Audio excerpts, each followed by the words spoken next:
Comme vous le savez tous, le monde de Fairy Tail est composé de mages, mais surtout de différentes magies plus puissantes les unes que les autres. En général, quand on parle de puissance et de puissants personnages, on pense directement au Dragon Slayer. En plus d'être méga stylés et totalement badass, ils sont carrément au-dessus du lot dans l'univers de Fairy Tail. Et c'est pour ça les gars qu'on va parler ensemble les amis dans cette vidéo d'un top 5 des Dragon Slayer. Et pour ce faire les gars, pour une fois, je ne serai pas seul mais je serai bien sûr accompagné d'un de mes potos du YouTube Manga Game, Raito. Il propose différents contenus, reviews, live reaction et tout ça sur différents mangas tels que Fairy Tail chaque semaine. Du coup n'hésite pas bien sûr à aller voir sa chaîne, tu auras le lien de sa chaîne en description pour que tu puisses en tout cas voir son taf et voir la qualité qu'il propose. Nous avons donc fait ensemble ce classement, du coup je te laisserai d'avance me dire en commentaire ton propre classement, ton top 5, top 3, top 7, tout ce que tu veux à propos des Dragon Slayer de Fairy Tail. Et en tout cas je me ferai un plaisir de comparer ton classement avec le mien, voir en tout cas ton propre avis pour voir en tout cas si on avait les mêmes longueurs d'onde, si on était totalement différents ou pas. Après n'oubliez pas que si vous aimez Fairy Tail, n'oubliez pas bien sûr le petit pouce bleu, vous abonner et cocher la cloche pour recevoir les autres notifications. On est parti les amis sur le top 5 des Dragon Slayer. Pour commencer avec ce petit top les amis des Dragon Slayer, on va parler ensemble d'un personnage charismatique qui envoie du lourd à chaque combat et capable de vaincre même un mage sacré, Luxus. Luxus est un Dragon Slayer de deuxième génération car il possède une lacryma de magie anti-dragon électrique que son père a installé dans son corps étant enfant. Il est aussi le petit-fils de Makarov, le maître de Fairy Tail, et a obtenu le statut de mage de rang S et représente quasiment le plus fort de la guilde.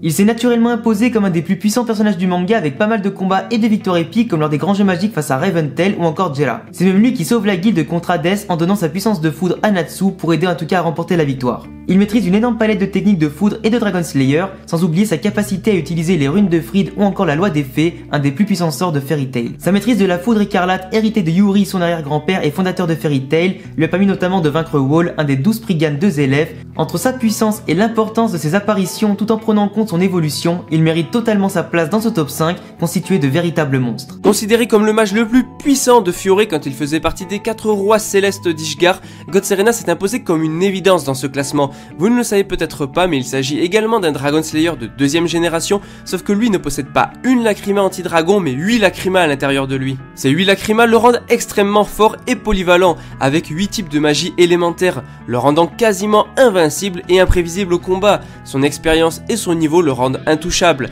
bien que sa grande confiance en lui vont lui coûter très cher. Il a fini par rejoindre l'Empire de Zélef et les 12 Spriggan pour vaincre un jour Agnologia. C'est d'ailleurs à ce moment-là qu'il va se rendre sur le champ de bataille pour vaincre facilement les 3 autres rois d'Ishgard, avant d'être humilié et tué en un seul coup par Agnologia. Il finira par ressusciter durant la guerre avant d'être de nouveau vaincu par Gildarts cette fois. Un mage qu'on aura très peu vu, mais qui s'impose dans ce classement par son statut et son potentiel. Reconnu comme étant le plus puissant des dragons, le dragon nord de l'Apocalypse, Agnologia entre dans le podium des Dragon Slayer. Certains d'entre vous l'attendaient bien plus haut et sûrement à la première place grâce à son rôle de boss final du manga aux côtés de Zélef. C'est vrai que Agnologia aurait mérité d'être deuxième voire premier grâce à ses pouvoirs de Dragon Slayer et sa capacité notamment à absorber la magie, le rendant invincible dans un monde où seule la magie est censée fonctionner. Ce terrible dragon qui a détruit le corps de Gildarts et l'île de Tenro était autrefois un humain ayant appris la magie de Dragon Slayer pour aider les deux clans à s'entendre. Finalement, après avoir baigné dans le sang des dragons et après avoir subi le processus de dragomorphose, il est devenu un dragon que même l'enfer refuse de connaître. C'est d'ailleurs lui qui a vaincu Ignir malgré un bras en moins et surtout God Serena en un seul coup. Sa force et sa magie lui ont permis de dominer les dragons et les humains pendant des siècles, preuve qu'il domine totalement le monde dans lequel il vit. Son véritable objectif est de vaincre tous les dragons et les Dragon Slayer bien évidemment.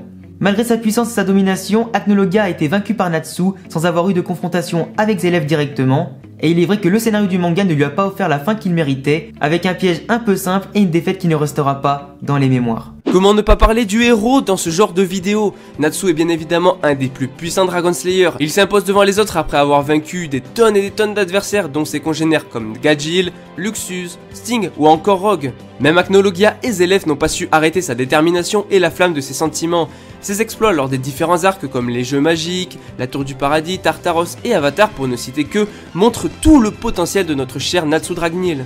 Tout au long du manga, Natsu a évolué en apprenant davantage de techniques, en maîtrisant sa magie et en la combinant avec d'autres éléments comme la foudre pour se renforcer. Il a su progresser pour devenir assez fort jusqu'à écraser Blue Note ou des membres des 12 Spriggan sans forcer.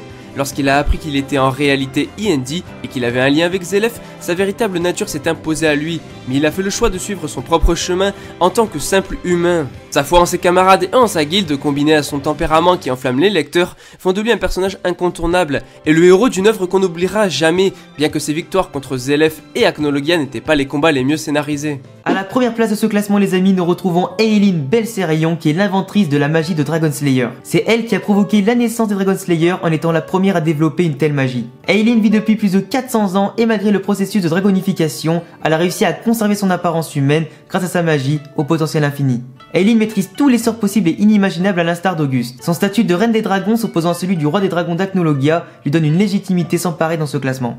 Elle n'a pas peur de s'opposer à Zélef, Auguste et Acnologia en montrant toute sa sérénité tout en les défiant par ses paroles et ses actions. Ses sorts les plus imposants tels qu'Universe One capable de toucher tout un continent ou encore d'invoquer des météorites démontrent à quel point elle est incroyable et au-dessus des autres, faisant même trembler le grand Zélef. La guerre ne l'intéresse absolument pas et elle préfère vaincre Acnologia ou les obstacles sur sa route pour atteindre ses objectifs. Capable de transformer des êtres vivants et d'enchanter à l'infini ce qu'elle souhaite, Eileen a un niveau beaucoup trop élevé pour être vaincue, et renoncera d'elle-même à la vie après avoir retrouvé Erza, sa propre fille qu'elle avait abandonnée il y a bien longtemps. Sachant que ce classement a été rendu possible par Eileen et l'invention de cette magie pour approcher les humains et les dragons, je pense qu'il n'y a absolument pas de débat à lui donner la première place. Donc voilà les gars, en tout cas j'espère que ce classement, ce petit top 5 vous aura plu. Il y aura peut-être certaines polémiques avec certaines places et tout ça, mais en tout cas n'oubliez pas que c'est mon propre classement avec celui de Raito. Nous avons donc décidé de faire comme ça, donc forcément ça va pas plaire à tout le monde, mais en tout cas on attend votre propre classement en commentaire. Bien évidemment, si tu kiffes Fairy Tail et tout ça, je te laisse bien sûr t'abonner à ma chaîne, cocher la cloche, mettre un gros pouce bleu à la vidéo pour soutenir en tout cas mon travail. Tu peux aussi aller t'abonner directement à la chaîne de Raito avec le lien du coup que je te mettrai dans la description. Il parle beaucoup de Fairy Tail, du coup n'hésite pas à aller voir son taf. Tu peux aussi nous retrouver sur tous les réseaux sociaux à tous les liens en description et à bientôt pour une prochaine vidéo. Ciao les gars.